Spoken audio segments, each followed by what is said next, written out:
সঁচাকৈ আমি দুখিত।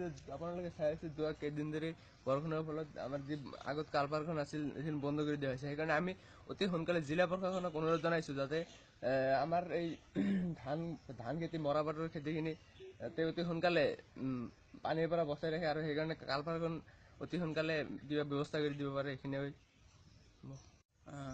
যোৱা কেইদিন ধৰি ধাৰাসাৰ বৰষুণৰ ফলত আমাৰ চিৰাং জিলাৰ এই দক্ষিণ কাজদহা গাঁওখনত প্ৰায় 15-20খন ঘৰ মানে ঘৰে ঘৰে চোতালত পানী সোমাইছে।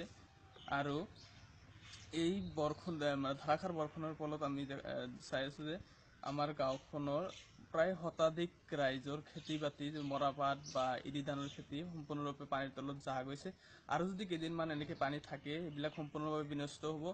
আমাৰ এইখিনি পানী মানে যিবিলাক পানী যোৱাৰ কাৰণে আমাৰ ৰাস্তাৰ ওপৰত আগত এটা কালভাৰ্ট আছিল, কিন্তু আমাৰ গাঁৱৰে এজন মজিবৰ মণ্ডল নামৰ এজন ব্যক্তিয়ে তেওঁৰ নিজৰ খেয়াল খুচি মতে কালভাৰ্টখন বন্ধ কৰি দি পেলাই নিজে পুখুৰী খান্দে, লগতে এখন নিজৰ ল'ৰাৰ কাৰণে ঘৰ সাজি দিয়ে।